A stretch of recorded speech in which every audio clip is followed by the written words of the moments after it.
मन नहीं मान रहा है एक शरणागति की बात कहे बिना। एक बकरी अपने झुंड से बिछुड़ करके जंगल में भटक गई। भागते दौड़ते बेचारी थक गई, उसके दम फूल गई, हाथ पैरों ने जवाब दे दिया। बेचारी बैठ गई एक जगह पर, बैठी वहां जहां मैदान में मिट्टी में पैर के पंजे का चिन्ह बना हुआ था। तो उस बकरी ने कहा, भैया जंगल है, यहाँ कोई अपनो परिचित ना है, पर बड़े की शरण लेनी चाहिए, किसी बड़े का आश्रय लेना चाहिए। तो बन को राजा है भैया, शेर को पंजा है। वहीं बैठ गई बकरी।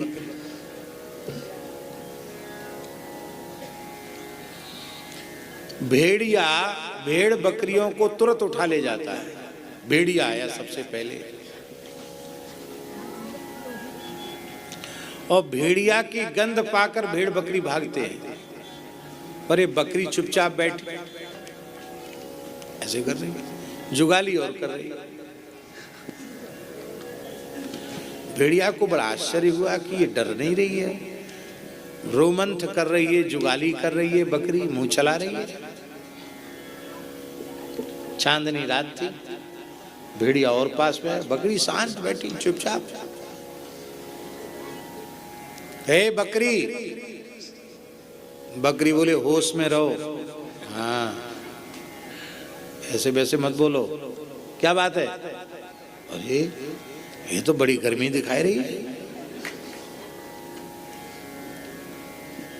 मैं तेरा काल और तू मेरा भोजन, तुझे डर नहीं लगता? बोले जाओ अपना काम करो, हमसे मत अटको। क्यों? देखो मैं कहाँ बैठी हूं।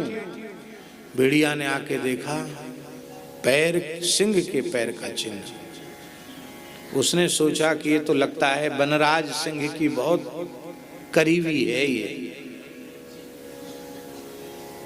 भागा भेड़िया दुम दबा के, एक एक करके तमाम हिंसक जीव आते चले गए। फिर भेड़िया से बड़ा आया, सब चले गए, सबको वही चिन्ह दिखा दिखा के उसने भगा दिया। कोई हिंसक जीव ने उस पर हमला नहीं किया। आखिरी में आधी रात के समय शेर आया। उसका भी बेचारे का दुर्भाग्य था, उसको कहीं शिकार मिला नहीं था, भूख से कुलबुला रहा था शेर।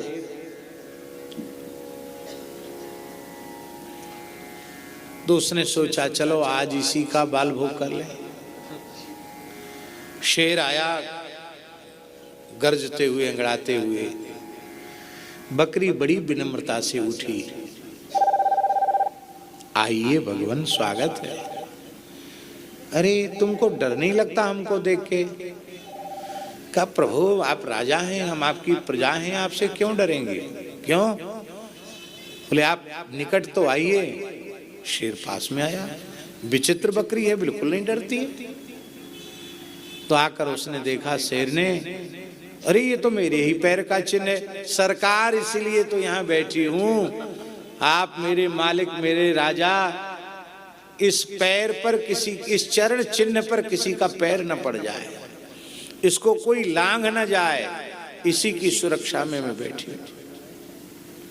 शेर ने सोचा भैया ऐसी भक्ति करने वाली तो मुझे अपने जीवन में यही मिली है, दूसरी मिली नहीं। शेर ने कहा तेरी भक्ति से मैं बहुत प्रसन्न हूं, बोल क्या चाहिए? बकरी बोली, एक तो मैं अपने झुंड से भटक गई, अमुक गांव की रहवे वारी हूं और अमुक गड़रिया मेरो मालिक है, बेचारो दुखी होए वो। तो एक तो मुझे उस गांव तक पहुंचा दिया जाए ससम्मान, और दूसरी बात यह है कि मैं आज थक गई, हाथ पैर मेरे एकदम जवाब दे गए, घर गांव तक जा नहीं सकती, रास्ता भी भूल गई हूं और भूख भी लग रही है। दो समाधान सरकार, और हमें कुछ न तो गरीब आदमी है, आपसे इतना ही समाधान चाहिए। शेर ने तुरंत आवाज लगाई, गजराज उपस्थित हो। हाथी आया, हजूर प्रणाम। काम को नहीं, बकरी को करो प्रणाम, ये मेरी बड़ी भक्त है, इसको प्रणाम करो। हाथी कितना बड़ा प्राणी, बकरी कितनी छोटी, पर हाथी ने सिर झुकाया। कहो देवी क्या आज्ञा है? ये क्या बोलेगी? चढ़ाओ इसको अपनी खोपड़ी पर, अपने मस्तक पर बिठाओ इसको, और जितनी बढ़िया बढ़िया पत्ती कोमल कोमल है ना, सब इसको खिलाओ, इसका पेट भर जाना चाहिए। और फिर अमुक गांव में अमुक व्यक्ति के घर तक पहुंचाओ। हाथी बोला गांव में तो पहुंच जाऊंगा, घर तक कैसे पहुंचूंगा? बकरी बोली मैं बता दूंगी, हाँ उतना तो रास्ता मुझे याद है।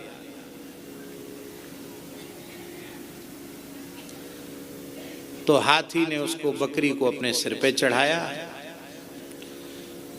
और कहाँ तो भेड़ बकरी वाले पत्ती तोड़ तोड़ कर खिलाते हैं, वो रहता है एक बांस में एक हंसिया जैसा लगा रहता है, उससे ऐसे डाली छांट छांट के खिलाते हैं। कहाँ बकरी ने रुचि पूर्वक हाथी के मस्तक पर खड़े होकर के प्रेम से तृप्त होकर के चरा, और हाथी पर सवारी करते हुए वो अपने गांव तक गई, अपने मालिक तक पहुंच गई। इसी को पंडित विष्णु शर्मा ने कहा है, अजा चरति मस्तके, अजा बकरी गजारूढ़ा, हाथी पर बैठी हुई बकरी, चरति मस्तके, मस्तक पर खड़े होकर के और पल्लवों को चर रही है, घास चर रही है। ये है तो पंचतंत्र की कथा, पर इसका आशय यह है कि बकरी जैसा क्षुद्र प्राणी केवल एक शेर के पंजे के चिन्ह का आश्रय ले लेती है वो बकरी, तो उसको इतना सब कुछ प्राप्त हो जाता है। फिर साक्षात श्री कृष्ण चरण कमल का जिसने आश्रय लिया है, साक्षात भगवत शरणागति जिसने ग्रहण की है, उसमें भय रह जाए, उसमें शोक रह जाए, ये कैसे संभव है? राम कृष्ण की प्यारी